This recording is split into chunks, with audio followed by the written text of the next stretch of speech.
Bonjour à toutes et à tous, bienvenue pour ces guidances sentimentales du mois de février. On va aller voir le message que les cartes ont à vous donner au niveau relationnel sentimental. Pour ce mois de la Saint-Valentin, on va utiliser la sagesse de l'oracle, on va utiliser le Light Year Tarot et on finira avec l'oracle d'Isawat. Alors bien évidemment, ces tirages restent des tirages généraux, hein. Vous ne pouvez pas tous vous y retrouver, c'est normal, donc vous ne prenez que si ça fait écho pour vous.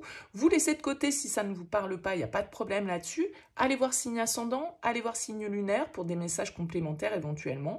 Et puis si vous souhaitez développer avec moi dans le cadre d'une guidance personnalisée, vous avez mon mail qui apparaît dans cette vidéo, lililatarot@yahoo.com.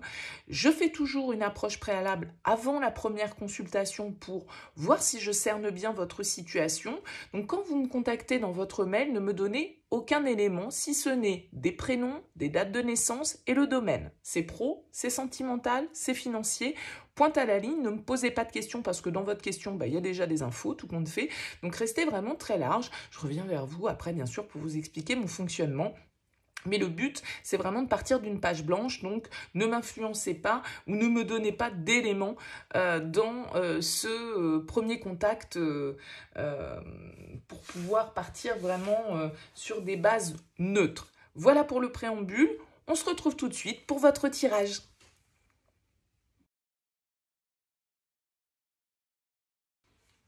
Bienvenue les poissons pour les énergies sentimentales de ce mois de février. On va regarder ensemble ici avec la sagesse de l'oracle, avec le tarot, vous, le partenaire, ce que vous attendez, ce que vous allez recevoir, ce qu'il va y avoir à dépasser, le conseil, et puis vers quoi va la relation vers cette fin février. Alors, on découvre tout de suite les cartes de la sagesse de l'oracle.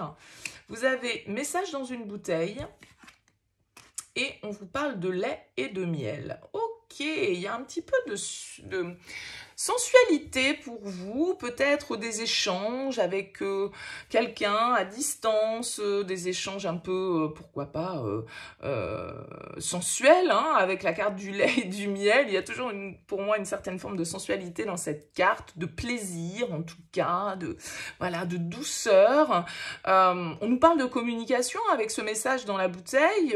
Alors, est-ce que c'est vous qui allez recevoir un message, allez être l'objet d'une communication? Est-ce qu'on nous parle d'échanges réciproques dans une relation? Et voilà, de regarder cet arc-en-ciel ici, c'est comme si on retrouvait un petit peu d'harmonie, peut-être, la lumière revient, l'arc-en-ciel généralement c'est après la pluie, donc voilà, après la pluie vient le beau temps, il y a une certaine forme de douceur, de sensualité qui s'installe, de communication comme ça qui nous apporte quand même une certaine forme d'embellie, d'accord? Donc voilà, on va aller voir un petit peu votre tirage du tarot, ce qui ressort déjà, votre énergie, l'énergie de l'autre. Votre énergie, le roi de coupe, bon bah vous êtes à fond dans votre élément et l'autre de denier. Ok. Le roi de coupe ici, il est tout à fait adapté à un poisson comme vous puisqu'il symbolise les signes d'eau. Le roi de coupe, c'est quelqu'un de sensible, c'est quelqu'un qui est dans l'empathie, c'est quelqu'un qui est très connecté, très intuitif, spirituel, qui s'intéresse à l'aspect émotionnel, qui se connecte beaucoup au ressenti, à ses propres ressentis et puis qui est capable de comprendre, de ressentir les autres, d'être dans une forme d'écoute comme ça qui soit bienveillante. Donc ça peut être vous, bien évidemment, ce roi de coupe, mais ça peut être aussi, pourquoi pas, un signe d'eau autour de vous, scorpion, cancer, poisson, quelqu'un qui ait ces qualités comme ça d'écoute, de maturité, d'intensité aussi émotionnelle, hein, bien évidemment, avec le roi de coupe, mais tout ça dans la maîtrise, tout ça dans l'acceptation et dans l'ouverture et la compréhension. Alors, vous avez quelqu'un face à vous qui peut être un petit peu plus hésitant, un petit peu plus dans la réflexion, dans l'instabilité. Ce de denier, on pourrait nous indiquer quelqu'un qui, voilà, sait pas trop sur quel pied danser, sait pas trop comment se positionner. Peut-être que vous avez quelqu'un qui est face à un choix de vie, à une situation comme ça où cette personne est en train de se reconstruire, de se restabiliser, vous voyez, il y a une forme comme ça un petit peu de... Alors peut-être que vous faites preuve de compréhension par rapport à cette personne qui est à la recherche d'un équilibre, mais qui ne l'a peut-être pas encore totalement trouvé, mais vous pouvez être aussi face à une personne qui a un petit peu du mal à se positionner par rapport à la relation ou qui est face à un choix, une décision, comme on le disait, qui peut être importante à prendre. Qu'est-ce que vous attendez de la relation? Le fou, nouveau départ, folie. Le fou, c'est celui qui se lance avec son petit baluchon dans de nouvelles aventures. Vous, ce que vous voulez, c'est un nouveau départ. Donc, c'est peut-être avec une personne ici avec qui vous échangez beaucoup, avec qui vous prenez contact, avec qui, voilà, la communication vous fait du bien ici. Avec ce fou, bah voilà, on a envie de folie, hein, avec le fou, tout simplement. On a envie de nouvelles expériences, on a envie de nouvelles aventures, on a envie d'imprévus, on a envie de sauter dans le vide sans vraiment trop savoir ce qui nous attend. On ne cherche pas forcément à contrôler. Avec le fou, il y a une forme d'impulsivité, d'élan comme ça, d'impulsion. Il y a un premier pas, en tout cas, qu'on doit faire dans une nouvelle direction. Et vous, c'est ce que vous souhaitez. Alors, vous avez peut-être face à vous quelqu'un qui, du coup, est dans l'hésitation, ne sait pas trop se positionner. C'est pour ça que vous voudriez bien que, bon, bah, go, quoi. Ce que vous allez avoir de l'autre, le 8 de denier. Moi, je pense que cette personne, effectivement, face à vous, elle est dans la réflexion. Le 8 de denier, regardez, ce personnage, il est assis sur sa chaise. Il est comme ça, en train de faire un petit peu l'inventaire de tout ce qu'il a. En tout cas, c'est pas la signification première du 8 de denier, mais c'est la signification que j'y vois, moi, par rapport à ce tirage ici. C'est-à-dire que bah, cette personne, elle est assise sur sa chaise, d'accord? Vous, ce que vous voulez, c'est du mouvement, c'est de l'impulsion, c'est se lancer, un premier pas, voilà, et ici, vous avez quelqu'un qui reste quand même un petit peu statique, donc qui reste dans cette idée de tourner un petit peu en rond, qui est peut-être bloqué dans une situation, dans un mode de réflexion, dans certaines croyances, qui est à fond dans le boulot, qui voilà, a plein de choses à faire et qui du coup est pas forcément dans des dispositions d'enfantillage, quoi. Hein, vous voyez ce que je veux dire d'un certain côté. Bon. Qu'est-ce qu'il va y avoir à dépasser? La 8 de bâton. Bah oui, l'énergie, le mouvement, les opportunités, l'action. C'est ça qu'il va falloir dépasser. Pourquoi? Parce que vous avez quelqu'un face à vous qui n'est pas dans l'action, qui est un peu dans l'hésitation. Et vous, ça y est, vous êtes prêt à vous lancer ici.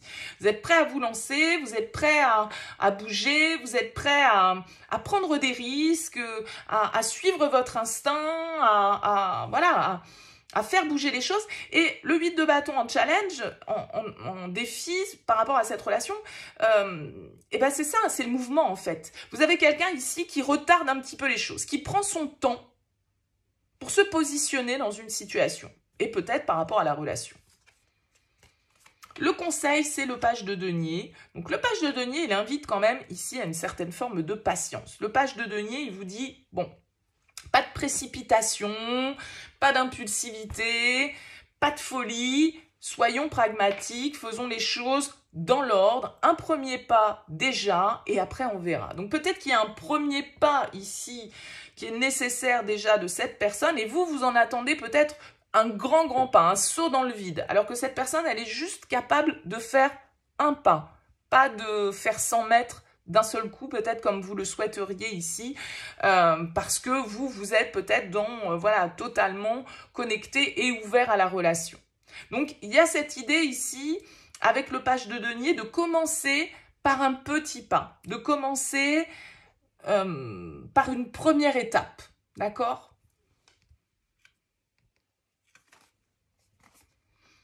La 9 d'épée en sortie de moi. Ok, bon.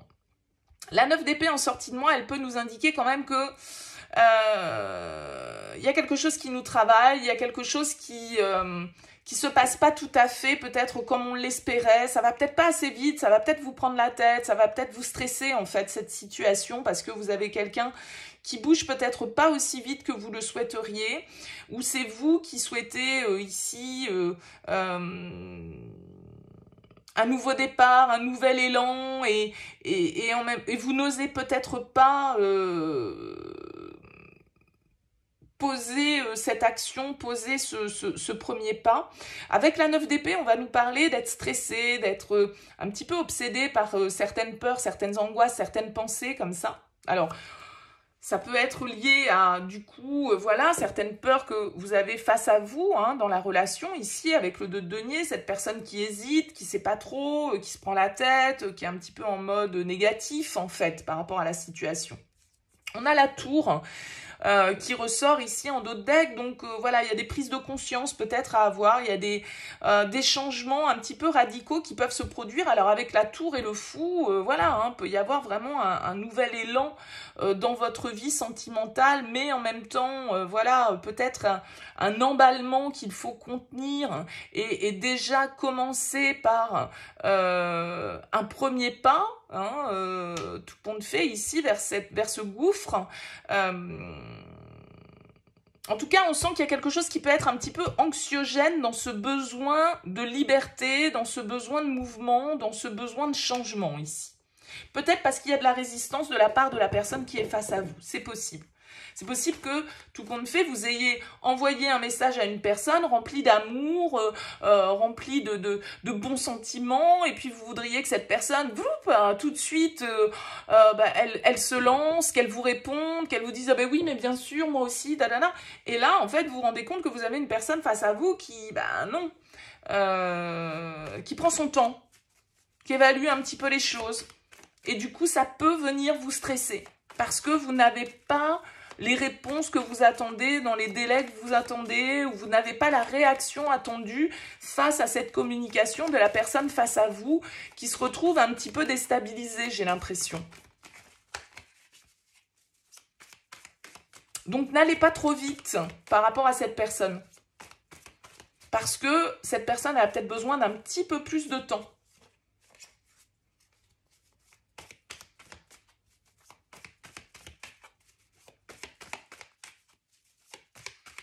Allez, on va voir avec l'oracle d'Isawat quel complément on peut avoir pour vous, les poissons.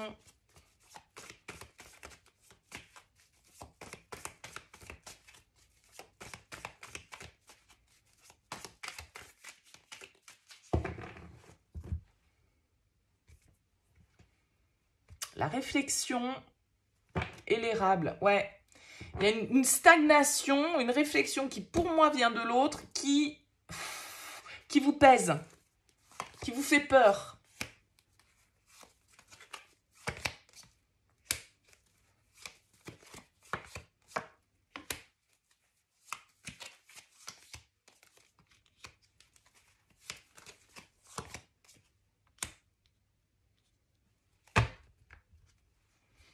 Je vais compléter parce que je ne comprends pas trop cette première ligne. On a l'idée là avec l'autre d'une énergie tierce qui est là. Alors, on a l'offense, on a la joie. Bon, ok, on va poursuivre.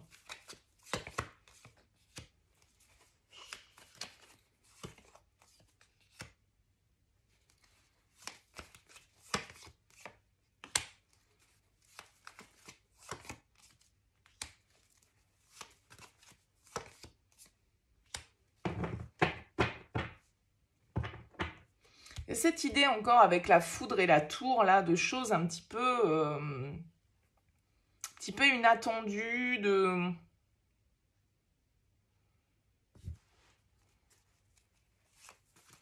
Oh, il me laisse dubitatif, ce tirage d'Isawat.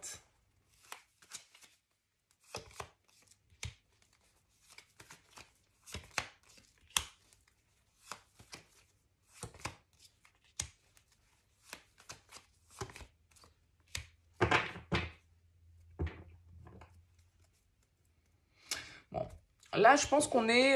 alors, peut-être que ça peut être en lien à ce que je disais, c'est-à-dire que c'est comme s'il y avait une déception par rapport à votre attente parce que vous pourriez avoir lancé voilà, hein, ce message dans la bouteille à une personne et attendre une réponse et que du coup, ça mette beaucoup plus de temps que ce que vous pensez, que tout compte fait, cette personne face à vous, elle reste un petit peu froide dans un premier temps par rapport à cette communication, d'accord? Et je pense que ça vous blesse, en fait. Il y a quand même un petit peu cette idée-là qui ressort. Mais là, après, on peut vraiment être ici aussi dans une autre situation où peut-être que, voilà, il y a eu une autre personne dans votre vie ou que, voilà, on est dans un triangle amoureux potentiellement, hein, ici. et où tout compte fait, on prend conscience que ça fait trop longtemps que les choses traînent en longueur, qu'on n'a peut-être même plus de nouvelles, qu'on n'a plus d'attention, qu'on a été blessé, qu'il y a une colère qui est en nous comme ça et qu'on a plus intérêt peut-être ici à se tourner vers nos amis, vers notre famille pour sortir d'une situation qui peut être un petit peu conflictuelle, qui peut être un petit peu blessante et retrouver un petit peu de fun, retrouver un petit peu de plaisir ici parce que on peut être bloqué là dans une situation qui n'avance pas et qui nous ronge parce qu'avec le dragon il y a de la colère et avec l'offense on a été blessé. Donc, je pense qu'ici, il y a des prises de conscience pour certains d'entre vous qu'il faut peut-être, avec les cartons, voilà, hein, emmener, faire vos clics et vos claques, symboliquement ou concrètement, par rapport à une situation. Et peut-être que c'est auprès de vos amis, auprès de votre famille, que vous allez trouver aussi le soutien, l'écoute, les conseils peut-être nécessaires pour pouvoir vous sortir de cette situation ici dans laquelle vous vous êtes peut-être fait des illusions. On n'a peut-être pas vu les choses clairement ici. Et on est un peu bloqué dans cette situation. Et ça fait un moment. Ça fait un moment ici.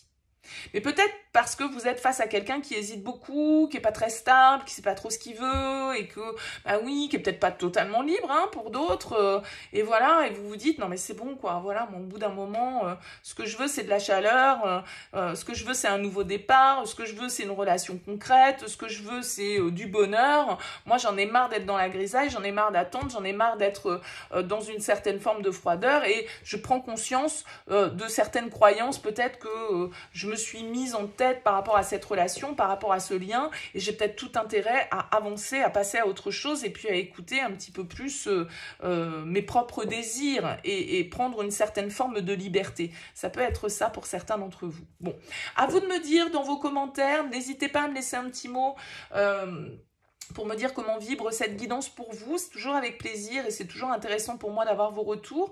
N'hésitez pas pour soutenir cette chaîne à liker, à partager, à vous abonner. Merci en tout cas pour votre écoute. Je vous souhaite un excellent mois de février et je vous dis à très vite.